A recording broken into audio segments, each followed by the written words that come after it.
That's also interesting in terms of positive reinforcement. How do you get him to feel comfortable? Okay. Oh, sorry. Again, I'm really nervous. It's okay. Just breathe, and I will just answer the best I can, and then we will see what comes out of it. Okay, thank you. Don't So, worry. my first question is, how would you explain to people what positive reinforcement training is? The way I will explain positive reinforcement training is that we do look for what the dog does right, and then we will somehow try to pay the dog for doing the things we want, and this way we will get more of what we want. Okay. And also maybe they will question it, and then I will say, they will say, yeah, but I have to punish the dog when the dog does this and that. And I will say, of course, you will have to stop behavior that somehow is not appropriate. But then we can always think about how can we reinforce the behavior we do want. Yes. And that's also possible because if you think about how behavior works, then if the behavior is under influence on the consequence, then you will always be able to do that. And depending on the client and their interest, the first part I will always say, and then depending on the client. Okay. Yeah. Why do you think positive training is so important? It's the well-being of the dog and the relationship with the dog. I couldn't think of course we can't be it's an illusion to think that we do always train positive, though, and reinforcement based, though we stand and give the dog treats and play and things like that. It's totally the experience, the internal experience of the dog that decides what is this positive, though the dog might eat your treats, so that's just to say it's not black and white, but I think it's always important to do our best so that we have dogs that have a life full of fun and joy and well-being, and not experiencing distress when not necessary. And also it's positive training is very important for the relation with the dog. And I have another little dog. You can't see her, but she was up at one point. I had to go to the vet with her, and it was really we had to be really fast, and I was not able to do all the usual stuff. We just had to rush because I incidentally gave her some medicine she was not supposed to have. It was for my other dog, so I really had to rush. But the vet looked at her and she was like, wow, she's doing incredibly. And I was just like, I know why. That's because our relation, she trusts me. She trusts me because of our daily life, because of our training. And therefore she feels safe, though it was really a bad situation. So it's about the well-being of the dog for me. Yeah. Thank you. And you can ask more if you think, if you think. Yeah, it's really clear to me what you say. So. Okay. Thank you.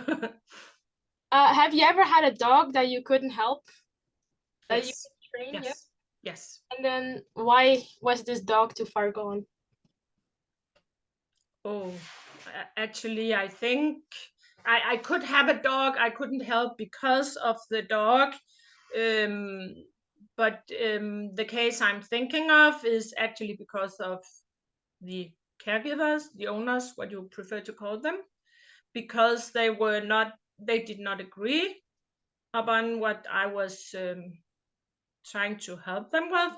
So they could not they were not able to follow the plan, though you know, of course, I tried to talk. The woman contacted me, and I also said, okay, I will have a meeting with the husband too.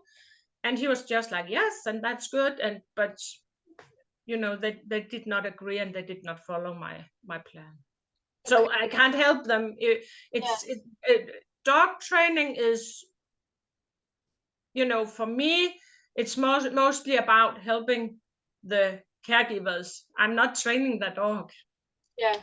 You're giving like the caregivers the tools to train their dog. Yes, and if they do not follow up on that, then it's not possible. I can try to do my best, and I think that's what is really hard in this business, is that you will not succeed every time. Yeah. I have a lot of more cases when you ask me that I can think of, and you cannot succeed every time. Okay. But you could also say that it would be a success if I just have another dog in mind. If you say, okay, if I can convince the family that this dog would be best suited with being rehomed, because the environment this dog is living in is not, it's not right for this dog. Okay. Can a dog still be trained when it's traumatized by abuse or other things? By traumatized by Abuse. abuse? Oh yes, of course, yes. Often you will also go to the vet and ask for some medicine to support this. And of course, you can expect to be long-lasting effects on abuse, but for sure you can do that. I'm in no doubt at all that you can do that. That's also about thinking about building trust in this dog, making this dog live an enriched life, and do not expose the dog to triggers that are too difficult. And also be aware that you can never delete what's in the memory of the dog. So therefore accept that this dog will have setbacks. Don't think, oh, nothing that I do, it does not work. Just think, okay, I know this dog traumatized, so I will expect setbacks. Let's say the dog has a pain or something like that, and you don't know why is this dog all of a sudden, let's say, barking, lunging, aggressing towards other dogs or whatever is happening. Then maybe the dog has a pain, and then you can never delete what's in the brain, but for sure we can help those dogs. Okay. Do you think that there are breeds that will always stay aggressive? No. No, and I don't think there's evidence for that either. Scientific evidence, and that there's no scientific evidence. I know it's not the same as say, I can't say then I have evidence for my opinion. It's an opinion, but I don't think so. I don't think so at all. I think that's really crazy stuff. Yeah. I, You hear most of the time like, oh, pit bulls are aggressive and they are very yes, dangerous, but I've seen pit bulls that are so sweet, and then I just yes. can't believe that it's all the dog's fault. I think it's most of the time the owner. Yes, and there is no. They have made some studies about dogs and behavior and breeds and what can be expect and predict, and there's no such thing in the studies they have made so far. And it also is what I think I experienced, but of course my experience is not a valid. You Yeah. know, you also look at the world the way you are. You think in advance. I do not expect to see this, then maybe I don't see it, Yeah. but there's no evidence at all. Same thing is also with chihuahuas. I feel like people always say that they're demons, but Yeah. I think it's also because they don't listen to their boundaries, and the dog is scared and wants to defend Yes, itself. I totally agree. And also because, and that's one of my I think it's really, really important. My other dog, this is a Springer Spaniel, but my other dog, she's a little Couldnt de Tulare. You know what kind of dog that is? No. A little white dog, just about 6-7 kilos, Oh, and also they are also a lot of times, we hear that these dogs are, awful, barking a lot and stuff like that. But as you say, I think it's because people don't respect the boundaries, and because they pick up those dogs all the time, and that's, in my opinion, really, really stressful for the dogs, and will not learn them how to behave as a dog. So there are so much we could talk about that, only that, for yeah. for so long time. Yeah, I definitely share the same opinion with you. And I feel like people just, when they're always growling, that they're like, oh, that's cute. Yeah, Oh, but it's not. Listen to that dog. Why is this dog growling? Yes. thank you. Can the training method differ according to breed? Yes, I will think so. And why do I say yes? I don't know right now, but I think so, because you have some not training method, not you will train use positive reinforcement with all breeds, but the methods within that could differ for some dogs, because let's say if you have here's a gun dog, so he was like, he will really, really, really enjoy using his nose. And maybe if you have a border collie, the border collie might enjoy using the eyes more. And then maybe it's more appropriate to think about how to meet these dogs' needs through the training. I think it's a little vague, my answer. I don't know if it isn't. It's a good answer. Thank you. Okay. Do you think that there are breeds that are too stubborn to train? Because I really love huskies, but I've heard that they're impossible to train because they're way too stubborn. No, I think to say that a breed is stubborn, that's you put a label on the dog because you don't know. Actually, that's a good also part of the answer for the question we had prior to this, because that's exactly, if you do not meet this dog's needs through the way you are training the dog, if it doesn't make sense to the dog, then why should the dog want to do what you want that you ask the dog to do? So maybe also for husky, maybe you should make sessions really short and only ask for the same thing a few times, and look at the dog. What does the dog enjoy? How do you reinforce this dog? I don't know actually what a stubborn dog is. Yeah, you could also say about humans, like some humans are stubborn, so Yeah, yeah, not all humans are stubborn. but what is it? What is it? Do you understand what my question is? I don't, stubborn, that's from the human point of view. We look at it and we want this dog to do something, and the dog does not want to do it, then the dog is stubborn. Yes. And but in the dog's point of view, maybe, why does this human ask me to do this? This human is crazy. I don't know. I also, don't you really just have to motivate your dog to do something instead of demanding do this? Like, I don't get. Let me hear again. What did you say? is it also not important that you just don't demand your dog to do something, but that you motivate them to do a thing? Yeah, because if you okay, I have a great example with my own dog. As I told you, he has been living here for about 4 or 5 months. So and he's 4 years old. So he has a history, of course, I do not know about. And I wanted him to make a touch to a fly swatter. You know what that is? Yeah. I think that's what it's called, you know, the ones to.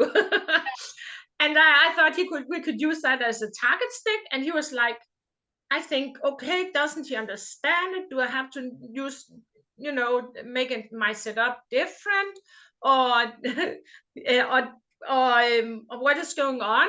And then I took I found I had a normal, you know, target stick with the ball in the end, and I tried that one, and okay, he touched it. So I was like, okay, to make him do the behavior I want, I think that I have to, you know, change my expectation, change what I want him to do. And I took out the object he didn't like, and actually a lot of dogs, and it's not anything to do with abuse or anything, but they do not like it because, you know, they have seen the people go crazy. I think maybe that's, you know, maybe that's why. So he just didn't like the object. So to motivate him, I would have to change the object. You could also change the food. You could change the you know, it could also be a natural reinforcer. Okay, you do this, go swim. If it's a dog that enjoys that, or, you know, whatever. Okay. Do you recommend castrating your dog for training? No, no, I don't.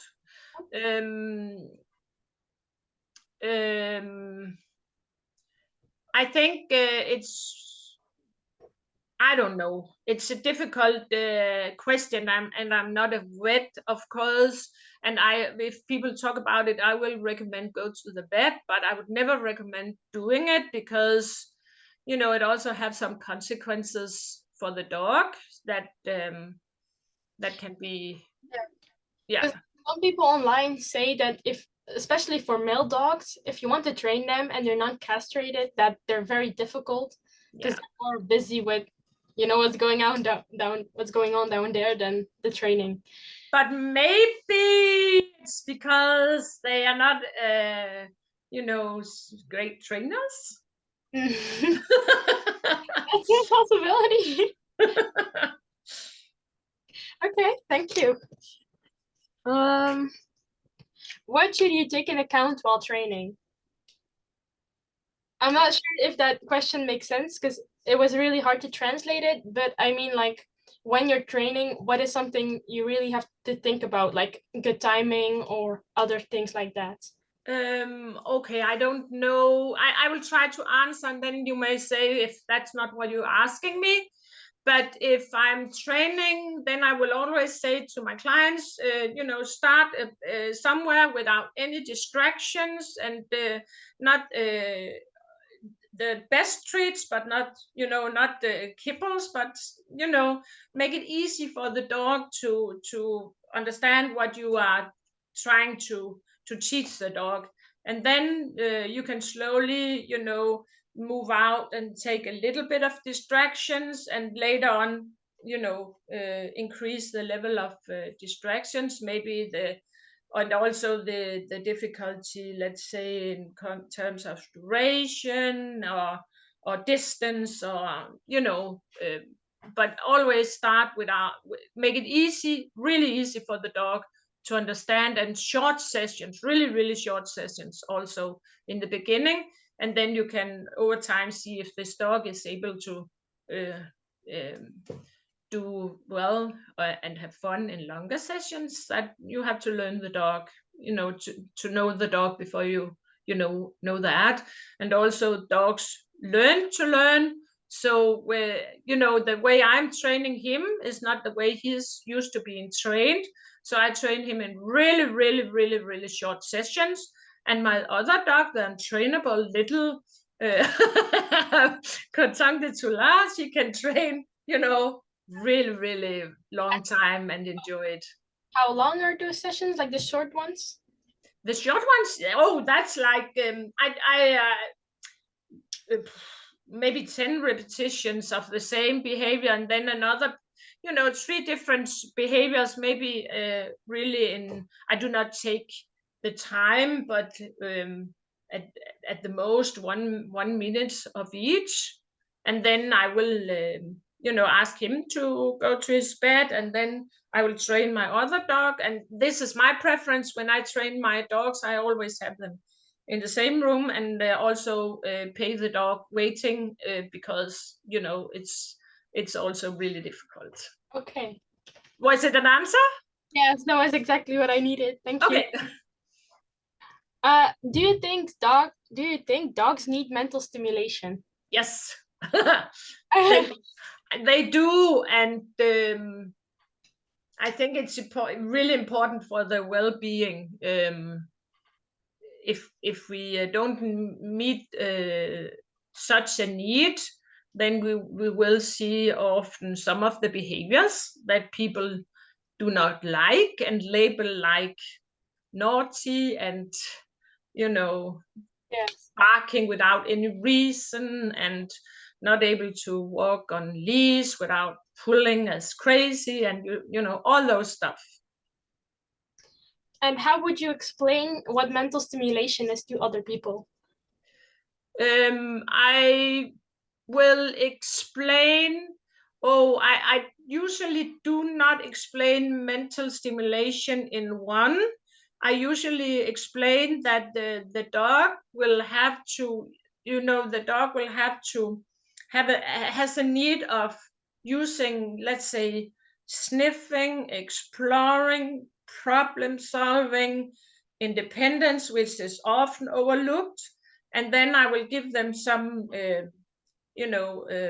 different opportunities, and then teach them how to do that. But I do not explain mental stimulation as alone. Okay.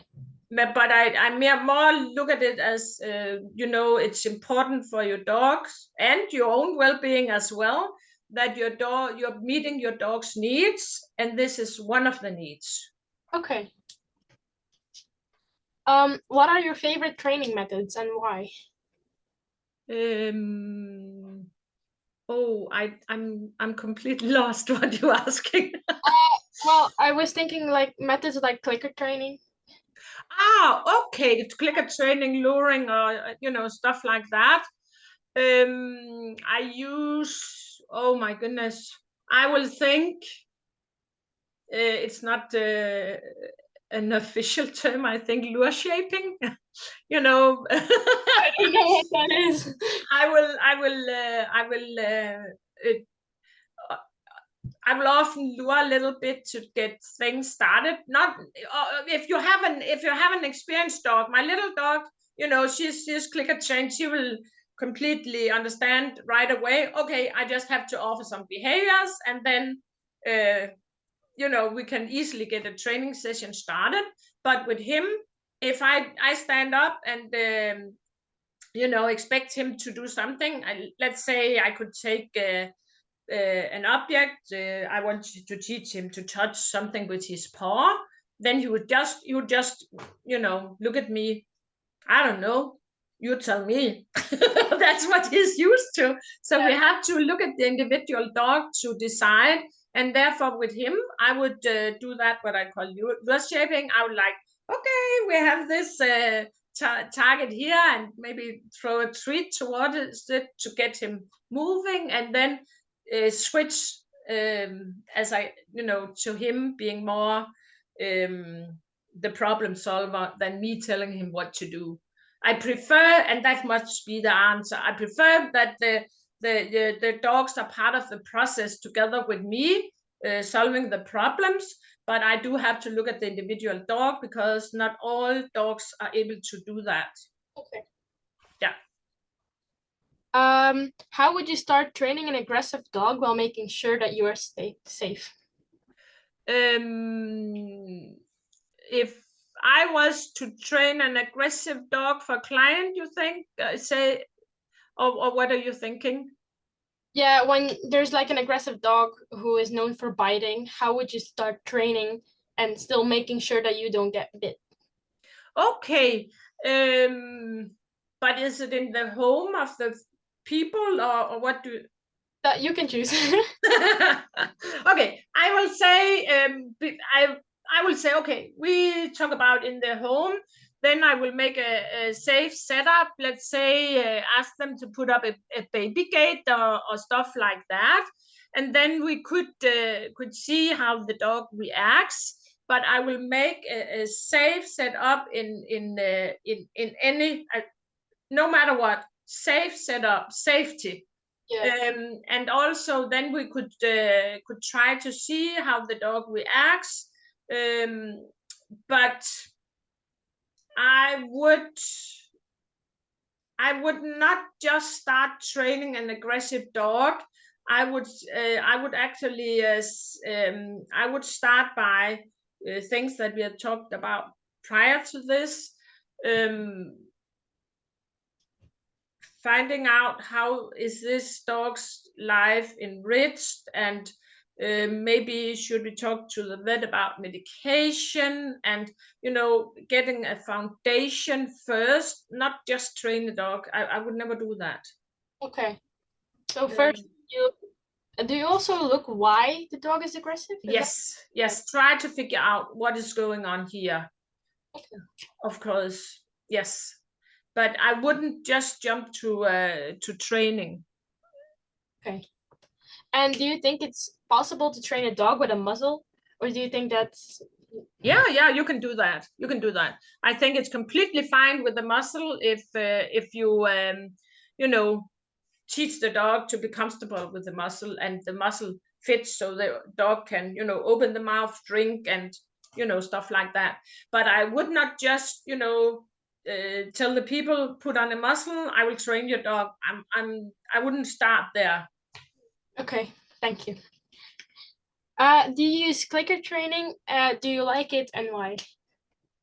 I use clicker training, and I do like it, and it's part of my toolbox. And I do like it because, but not for any behavior, but I do like it because it's, of course, part of mental stimulation for the dog, building a relationship with the dog, and a lot of fun if the dog likes it. Yeah. But I also use it's only a part of my training tool. I also use luring and capturing, and as I say, lure shaping. Yes. Well, this is a question for myself, not for my thesis. But after you train a dog to do something and you keep giving him treats as a reward, do you have to keep giving him treats, or does he, after a while, does he not need treats anymore? In the training? Yeah, well, after training, when he knows what he has to do. Okay. Yes, when you have trained the behavior and you see the behavior you want, that's a really tricky question, because you will have somehow to build in some kind of reinforcement, because otherwise the behavior will deteriorate. And can the reinforcement also be like attention, or saying good dog, or something like For that? some dogs, the dog, the dog decides. I do a lot of with my little dog. I do a lot of rally obedience, and of course, do you know about rally obedience? No, not really, sorry. Okay, you have to work a course with a lot of different things you have to do, and maybe up to about 18 exercises on a course. Like that can be sit, or sit or jump, or go round, or go on the right side, run to a cone and stand. A lot of different things.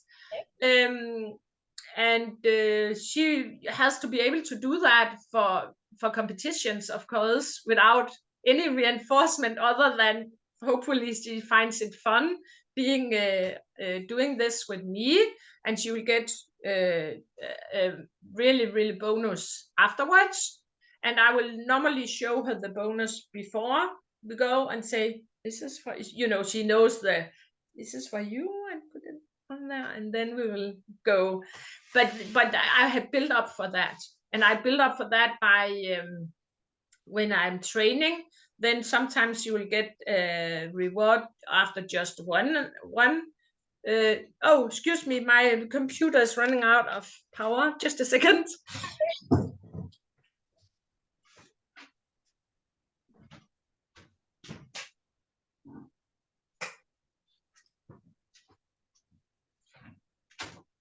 I'm back. Then I will maybe reinforce her after one assessment, and maybe after 10, and then maybe after 5. But I will continue. And that's, I think that's actually the hardest job after having trained the behavior, is to maintain the motivation in the behavior without reinforcing every single time. Yes. Okay. Thank you. Was it an answer for you? Thank you. What can you do when your dog gets confused during training? Is it better to stop, take a break, or should you just continue? I will stop. I always stops or I always stops. Now I haven't really, whoa. I should stop. I should always stop. And confusion is not a great state of mind to be in. I should always stop and take the responsibility and see, should I stop completely now? Or should I just change some things? Or what should I do? Okay. So it depends on on the dog you're training. Yes, but always stop, take a break. Yes. Okay. Yes. Do you think dog training is always necessary?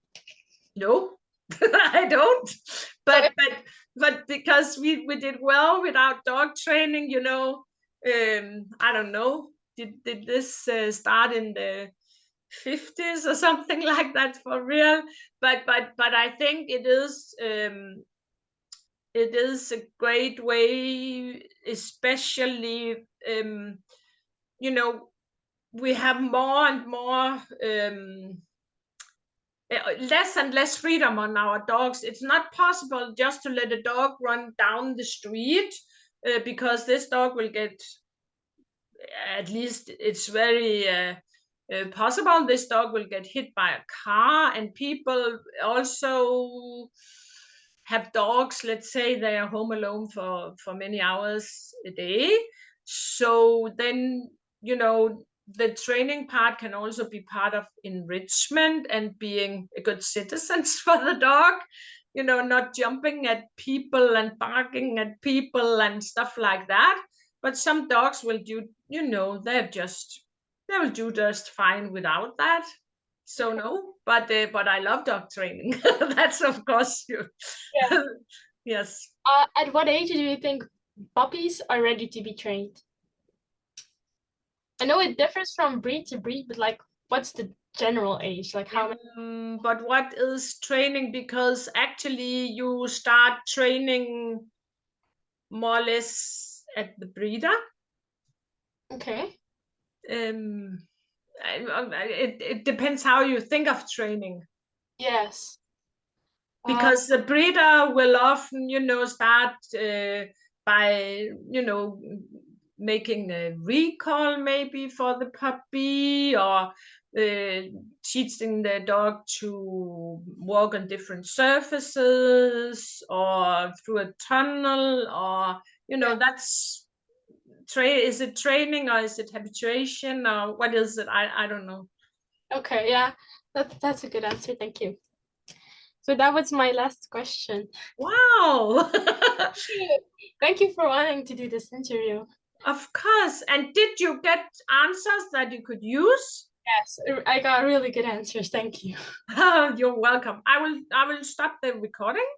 Okay. Yeah.